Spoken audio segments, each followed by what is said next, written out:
అండి, welcome to my channel Lakshmi Ramana recipes. ఈరోజైతే ఒక మంచి రుచికరమైన కాంబినేషన్ ఫుడ్ని ప్రిపేర్ చేసేసుకుందామండి. ఈరోజైతే కాంబినేషన్ ఫుడ్లో రాయలసీమ స్పెషల్ ఎండుమిరపకాయల పప్పు అండి. అదే అండి మెంతిపప్పు అని కూడా అంటాము. అలాగే పల్లి కాకరకాయ వేపుడు, తర్వాత వేడివేడి మిరియాల చారు. ఈ విధంగా వేడివేడి అన్నంలో ఈ పప్పు వేసుకొని నెయ్యి వేసుకొని కొంచెం పాపడ్స్ కానీ ఉప్పు మిరపకాయలు కానీ నంచుకొని ఇలా రసమన్నంతో తిని చివరగా పెరుగన్నంతో కొద్దిగా ఊరగాయ పెట్టుకొని తింటే సూపర్ టేస్టీగా ఉంటుందండి. కాబట్టి ఎలా తయారు చేసుకోవాలో చూసేద్దాం. ముందుగా ఎండుమిరపకాయల పప్పు కోసం స్టవ్ వెలిగించి కుక్కర్ పెట్టానండి. ఇందులో ఒక 2 టేబుల్ స్పూన్ల నూనె వేశాను. నూనె వేడెక్కిన తర్వాత ఇందులో ఒక 1/2 టీ స్పూన్ ఆవాలు, 1/2 టీ స్పూన్ మినప్పప్పు, 1/2 టీ స్పూన్ పచ్చిశనగపప్పు, అలాగే ఒక 1/2 టీ స్పూన్ జీలకర్ర, ఇందులో 1 టీ స్పూన్ ధనియాలు, అలాగే ఒక 1/2 టీ స్పూన్ మెంతులు వేసుకోవాలండి. ఈ పప్పులో మనం కొంచెం ధనియాలు మెంతులు ఎక్కువగా వేసుకోవాలండి. అవి వేగిన తర్వాత ఇందులో ఒక 10 వెల్లుల్లి రెబ్బలను లైట్గా పొట్టు తీసుకొని కచ్చాపచ్చాగా దంచి వేసి, అలాగే ఒక మీడియం సైజులో ఉన్న ఉల్లిపాయను కూడా చిన్న ముక్కలుగా కట్ చేసి వేసేసుకోవాలి. ఈ మెంతు పప్పులో మనం కొద్దిగా ధనియాలు, మెంతులు, అలాగే కొద్దిగా వెల్లుల్లిపాయలను ఎక్కువగా వేసుకుంటే టేస్ట్ అనేది చాలా బాగుంటుందండి.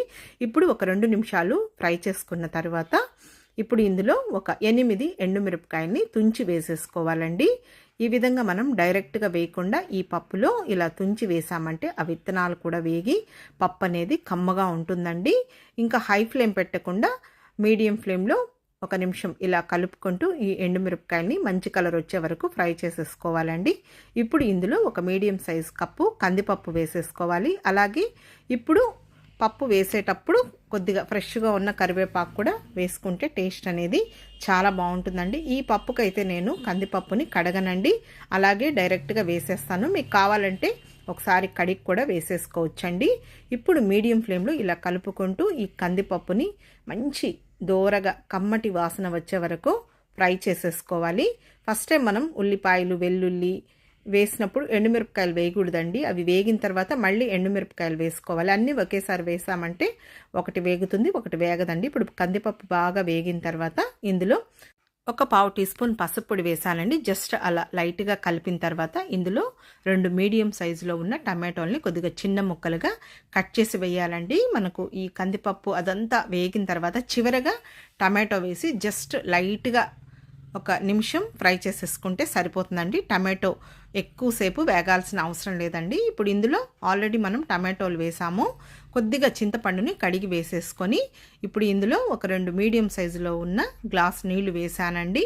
మామూలుగా ఈ పప్పు గట్టిగాను బాగుంటుంది, కొద్దిగా పలుచుగాను బాగుంటుందండి. నేనైతే మీడియంగా చేస్తున్నాను.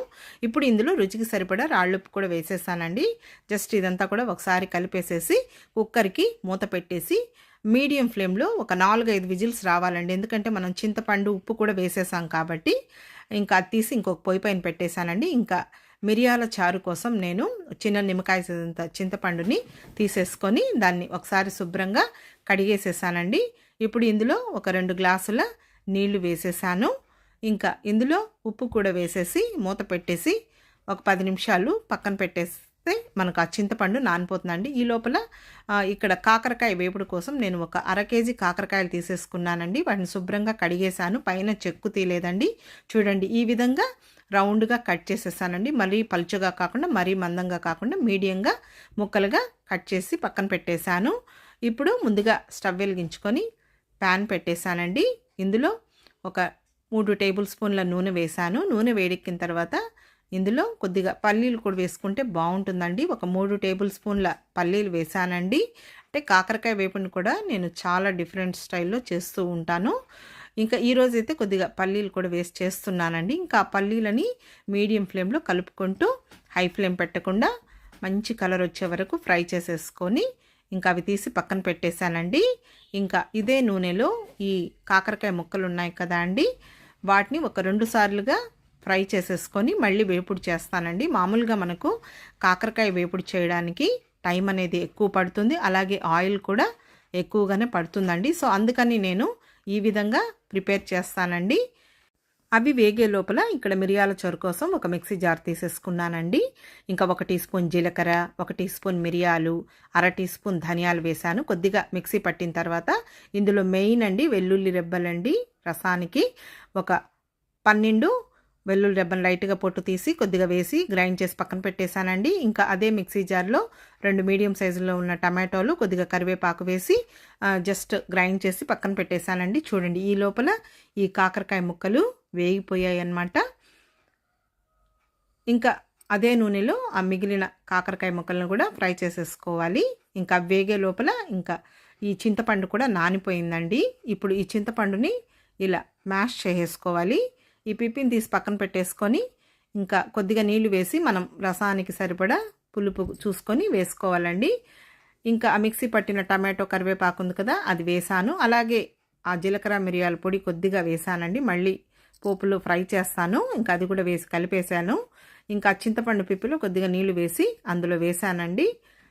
ఇప్పుడు ఈ రసానికి పోపు చేసేద్దాం. స్టవ్ వెలిగించుకొని గిన్నె పెట్టానండి. ఇందులో 1 టేబుల్ స్పూన్ నూనె వేశాను. నూనె వేడెక్కిన తర్వాత 1/4 టీ స్పూన్ ఆవాలు, కొద్దిగా మినప్పప్పు, 1/4 టీ స్పూన్ మెంతులు వేశానండి. అవి వేగిన తర్వాత ఒక 4 ఎండుమిరపకాయలు తుంచి వేశాను. అవి కూడా వేగిన తర్వాత చివరగా కొద్దిగా పచ్చికరివేపాకు వేశానండి. అది కూడా లైట్గా వేగిన తర్వాత ఇంకా మిక్సీ పట్టుకున్న ఈ జీలకర్ర మిరియాలు ఉంది కదా, ఆ పొడి వేసేసుకొని లో ఫ్లేమ్లో మంచి హై ఫ్లేమ్ పెట్టకూడదండి, మరీ మాడిపోతే బాగుండదు. తర్వాత నూనె కూడా ఎక్కువ అవసరం లేదండి. వేగిన తర్వాత కొద్దిగా 1/4 టీ స్పూన్ పసుపు పొడి కూడా వేసానండి. జస్ట్ అలా కలిపి వేసుకోవాలి. ఇప్పుడు ఇందులో ముందుగా మనం ఈ తయారు చేసి పెట్టుకున్నాం కదా అండి, ఆ రసంని ఇందులో వేసేసుకోవాలి. బాగుంటుందండి మిరియాల చారు ఈ క్లైమేట్కి. కొంచెం జలుబు, దగ్గు, జ్వరం అలా ఉన్నవాళ్ళు ఈ విధంగా మంచి రుచికరమైన మిరియాల చారు చేసుకొని తింటే వేడివేడి అన్నంలో చాలా బాగుంటుందండి. ఇంకా ఈ ఎండుమిరపకాయలు, కరివేపాకు ఇదంతా ఉంది కదా అండి, కొద్దిగా లైట్గా మ్యాష్ చేసుకుంటే బాగుంటుందండి.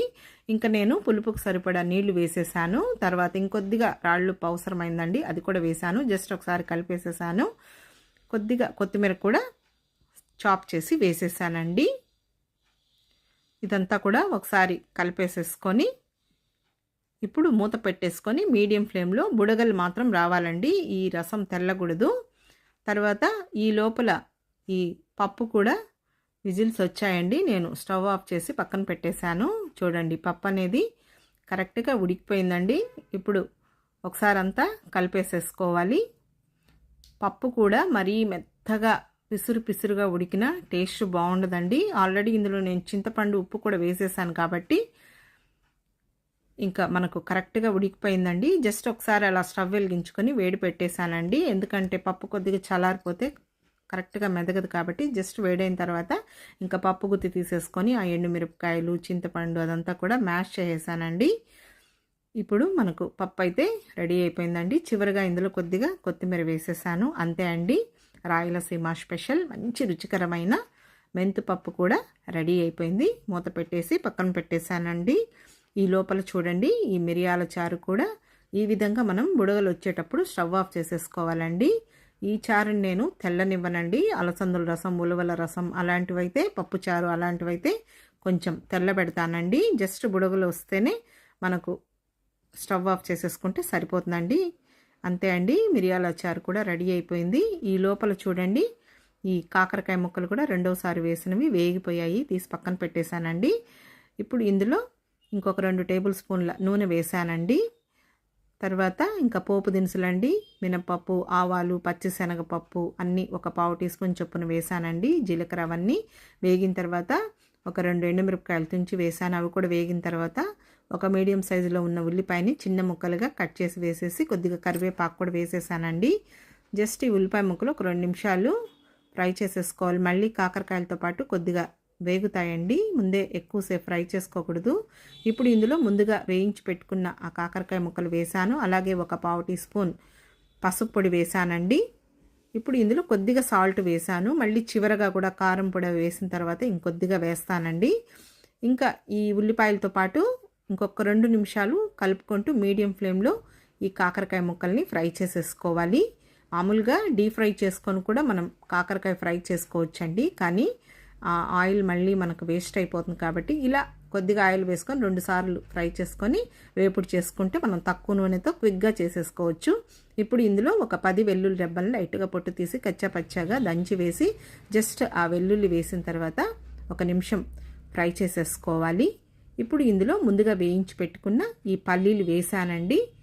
తర్వాత ఇందులో 1 టీ స్పూన్ కారం పొడి, ఒక అర టీ స్పూన్ ధనియాల పొడి, 1 టీ స్పూన్ కచ్చాపచ్చగా దంచి పెట్టుకున్న పప్పుల పొడి అండి. పుట్నాల పొడి అంటాం కదా, కొబ్బరి చట్నీలో వేస్తాం, ఆ పప్పుల పొడి అండి. కొద్దిగా కచ్చాపచ్చగా దంచి వేసేసుకొని ఇంకొద్దిగా సాల్ట్ వేసానండి. మనం ఈ కారము ఈ పొడి అంతా వేసాం కాబట్టి సరిపోదు. ఇప్పుడు ఇందులో కొద్దిగా కొత్తిమీర సన్నగా చాప్ చేసి వేసేసానండి. జస్ట్ ఒకసారి అంతా కలిపేసేసుకొని స్టవ్ ఆఫ్ చేసేసుకోవాలి. అంతే అండి, కాకరకాయ వేపుడు కూడా రెడీ అయిపోయింది. కొద్దిగా పల్లీలు వేసుకుంటే టేస్ట్ అనేది బాగుంటుంది. అంతే అండి, ఈరోజైతే నేను చేసిన మెంతిపప్పు రాయలసీమ స్పెషల్, అలాగే కాకరకాయ వేపుడు అండి. కొద్దిగా పల్లీలు వేసి నేను ఈ విధంగా చేసేసానండి. తర్వాత వేడి వేడి మిరియాల చారు, తరువాత ఇంకా పప్పు రసం ఇలా వేపుడు చేసినప్పుడు నేను కొద్దిగా పాపడ్స్ అలాగే ఉప్పు మిరపకాయలు కూడా వేయించి పెట్టేశానండి. ఈ లోపల వేడి వేడి అన్నం కూడా ప్రిపేర్ చేసి పెట్టేశాను. తర్వాత ఇంకా ఈ పప్పులోకి కొద్దిగా నెయ్యి వేసుకొని తింటే సూపర్గా ఉంటుందండి ఇష్టపడేవాళ్ళు. ఇప్పుడు నేను ఒక ప్లేట్ పెట్టేశానండి. ఇప్పుడు చేసిన వంటల్ని డిష్ అవుట్ చేసేస్తున్నాను. ముందుగా కాకరకాయ వేపుడిని వేస్తున్నానండి. ఇక్కడ ఈ పప్పుకి కాంబినేషన్గా నేను ఈరోజైతే కాకరకాయ వేపుడు చేశాను కదా అండి. మీరు అరటికాయ కానీ, తర్వాత ఆలు కానీ, చిక్కుడుకాయ, బీన్స్ ఏ వేపుడైనా ప్రిపేర్ చేసేసుకోవచ్చు. అలాగే ఇంకొక కప్పు పెట్టి ఆ మెంతిపప్పుని వేసేసాను. తర్వాత ఇంకొక కప్పు పెట్టి మిరియాల చారు కూడా వేసేసానండి. ఇప్పుడు వేడి వేడి అన్నంని వేస్తున్నాను. తర్వాత చెప్పాను కదా అండి, ఈ పప్పులో కొద్దిగా నెయ్యి వేసుకొని తింటే సూపర్గా ఉంటుంది. అలాగే ఇష్టపడే వాళ్ళు కొద్దిగా పాపడ్స్ అలాగే ఉప్పు మిరపకాయలు కూడా ఫ్రై చేసి పెట్టానండి. తర్వాత పెరుగు, కొద్దిగా ఊరగాయ అండి, మామిడికాయ ఊరగాయ వేస్తున్నాను. అంతే అండి, చూసారు కదా ఈరోజు కాంబినేషన్ ఫుడ్లో నేను చేసిన రాయలసీమ స్పెషల్ మెంతిపప్పు కాకరకాయ వేపుడు. వేడి వేడి అన్నంలో ఈ పప్పు వేసుకొని కొద్దిగా నెయ్యి వేసుకొని ఈ విధంగా ఇష్టపడే వాళ్ళు కొంచెం అప్పడం కానీ ఇలా ఉప్పు మిరపకాయలు వేయించుకొని తింటే బాగుంటుందండి. చివరగా కొద్దిగా వేడి వేడి మిరియాల చారు, చివరగా కొద్దిగా పెరుగు వేసుకొని ఈ విధంగా ఏదైనా పికిల్తో నంచుకొని తింటే సూపర్ టేస్టీగా ఉంటుందండి. కాబట్టి తప్పకుండా ట్రై చేయండి. వీడియో మీకు నచ్చితే లైక్ చేయండి, షేర్ చేయండి. ఇంకొక మంచి వీడియోతో మళ్ళీ కలుద్దాం. నమస్తే అండి.